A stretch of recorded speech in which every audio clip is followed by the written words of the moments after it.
Good evening and welcome. My name is Gustavius, and this is your weekly deep dive into the stories that are shaping our world. We live in a time of rapid change, a time when headlines flash across our screens faster than we can even absorb them. It can feel overwhelming, even a bit disorienting. That's why we're here, to cut through the noise, to look beyond the immediate sound bites and to understand the deeper currents driving the events of our lives. We'll be taking a comprehensive look at the past 7 days, examining the critical moments in politics, global affairs, the economy, and our shared culture. This isn't about quick takes or hot takes. It's about providing context, asking questions, and fostering a deeper understanding of the complex issues we all face. We want to connect the dots between a political decision in Washington and its ripple effects across the globe, or between a scientific breakthrough in a lab and its potential to change our daily lives. We believe that an informed public is the cornerstone of a healthy society, and our goal is to contribute to that, one story at a time. So, for the next few minutes, we'll set aside the distractions. We won't be covering the scores or the stats from the world of sports. Our focus here is on the news that defines our civic and social landscape. We'll journey from the halls of power to the front lines of international conflict, from the trading floors of Wall Street to the heart of cultural debates. Let's begin by looking at what happened this week. This past week, the nation's attention was firmly fixed on the steps of the Supreme Court. In a decision that will undoubtedly reverberate for decades, the court delivered a landmark 6-3 ruling on a case concerning the separation of church and state in public institutions. The case, which centered on the role of religious expression within government-funded programs, has been a focal point of legal and social debate for years. The majority opinion, penned by one of the court's leading conservative voices, argued for a broader interpretation of religious freedom, stating that historical precedent allows for a greater degree of religious accommodation in the public square. This decision effectively lowers the long-standing wall between church and state, a principle many have held as foundational to American democracy. The dissenting justices, in a sharply worded counter-argument, warned of the potential consequences of this legal shift. They argued that the ruling could open the door to religious coercion and discrimination, potentially marginalizing minority faiths and non-believers. Their dissent painted a picture of a future where public services could become entangled with specific religious doctrines, challenging the very notion of a secular government that serves all citizens equally, regardless of their personal beliefs. Legal scholars are now scrambling to dissect the full implications of the ruling, predicting a wave of new legal challenges at the state and local levels as communities grapple with how to implement this new precedent. It's a moment that forces a national conversation about our identity. Beyond the legal intricacies, the reaction across the country has been one of profound division, mirroring the split on the court itself. Supporters have hailed the decision as a victory for religious liberty, a long overdue correction that restores faith to its rightful place in public life. They see it as an affirmation of traditional values and a bulwark against what they perceive as encroaching secularism. Conversely, opponents have condemned the ruling as a dangerous erosion of fundamental rights, organizing protests and vowing to fight its implementation. This isn't just a legal debate, it's a deeply personal and emotional issue that touches upon the core values and beliefs of millions of Americans, starkly illustrating the deep ideological fissures in the nation today. Shifting our focus overseas, a tense and potentially dangerous situation unfolded this week in the South China Sea, a region that has long been a flashpoint for international conflict. A Chinese Coast Guard vessel was documented using high-pressure water cannons against a Philippine supply ship near the contested Second Thomas Shoal. The Philippine vessel was on a routine mission to resupply its small military garrison stationed on a beached naval ship, the BRP Sierra Madre, which serves as a de facto outpost. Video footage released by the Philippine authorities shows the forceful jet of water striking the much smaller boat, an act Manila has condemned as an aggressive and illegal maneuver designed to intimidate and obstruct. This incident is far from an isolated one. It represents a significant escalation in a pattern of increasingly assertive behavior by Beijing in these disputed waters. China claims sovereignty over nearly the entire South China Sea, a claim that conflicts with those of several Southeast Asian nations, including the Philippines, Vietnam, and Malaysia, and which was largely invalidated by an international tribunal in 2016. Beijing, however, has ignored the ruling and continues to expand its military and paramilitary presence in the region, building artificial islands and deploying its vast Coast Guard fleet to enforce its territorial ambitions. The United States and its allies have repeatedly called for freedom of navigation, conducting naval patrols to challenge China's claims. The international response has been swift, but cautious. The U.S. State Department issued a strong statement reaffirming its treaty obligations to the Philippines, warning that an armed attack on Philippine public vessels, aircraft and armed forces would invoke U.S. mutual defense commitments. European and Asian allies have echoed these concerns, calling for de-escalation and adherence to international law.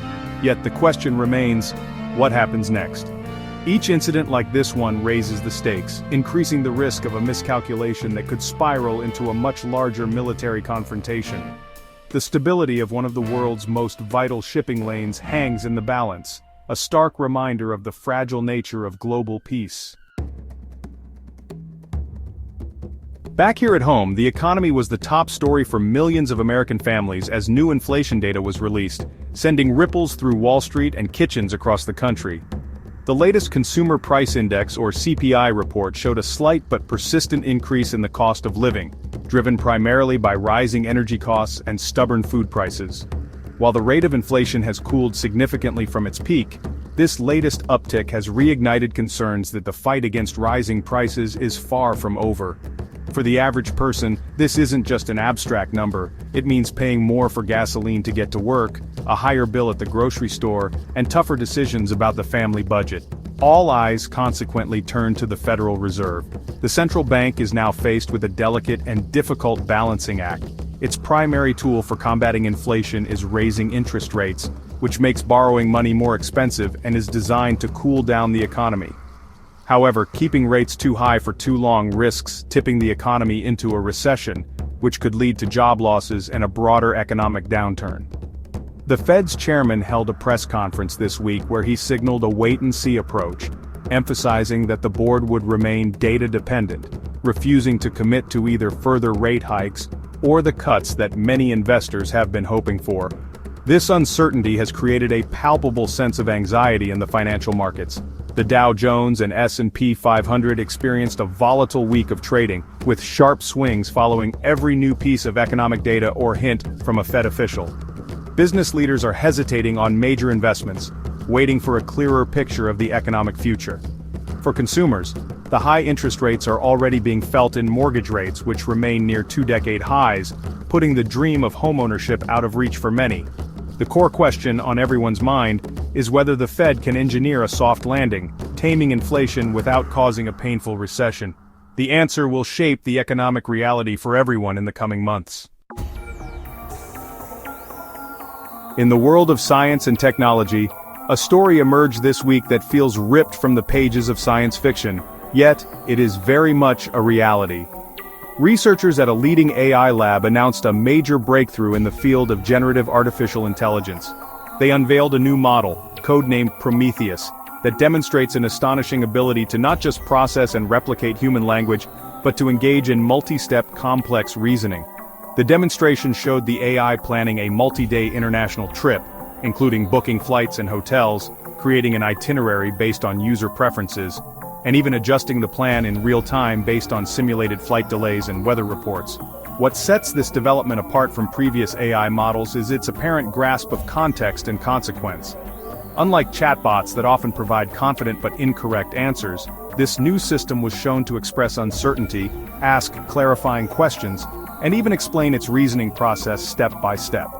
The researchers explained that they had developed a new architecture that allows the AI to create internal mental models of a problem, enabling it to simulate potential outcomes before committing to an answer.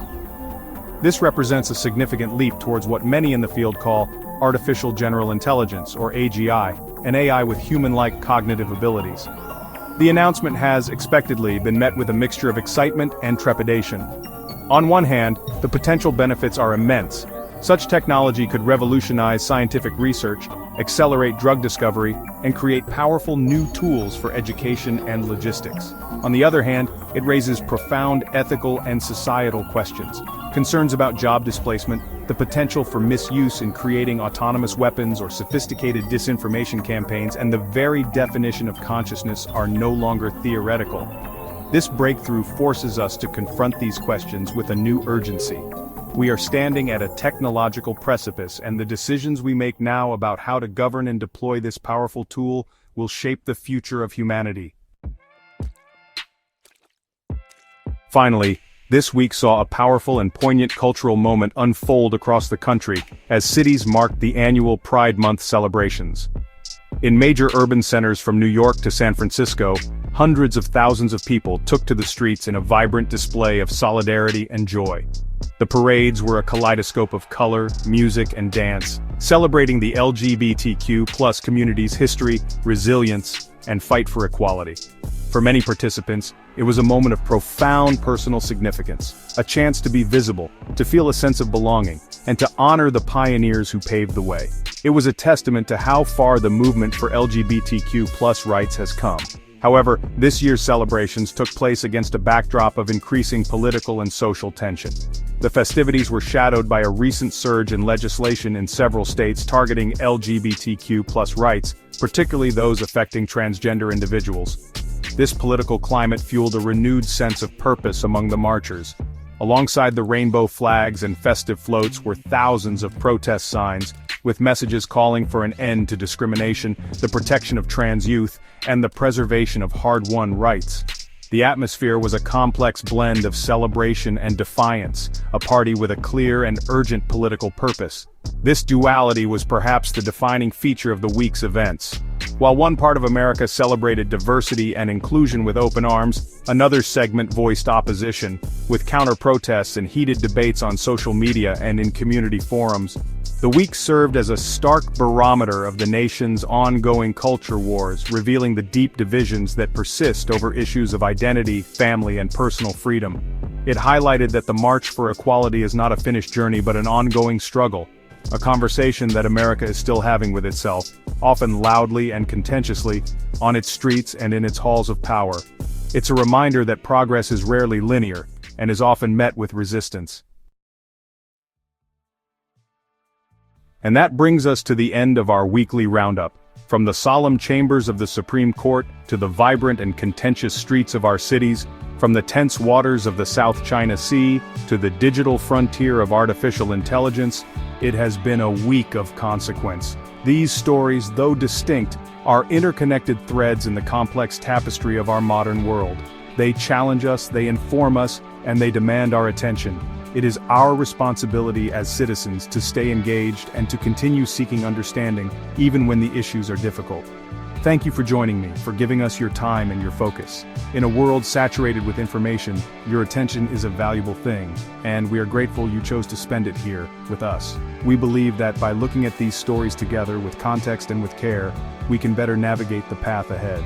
The news cycle never stops, and next week will undoubtedly bring a new set of challenges and triumphs that will continue to shape our lives and our future. If you found this deep dive valuable and wish to continue making sense of the world with us, I encourage you to subscribe to the channel and turn on notifications. We will be back here next week with another look at the stories that matter most. Until then, stay informed, stay engaged, and take care of one another. My name is Gustavius. Good night.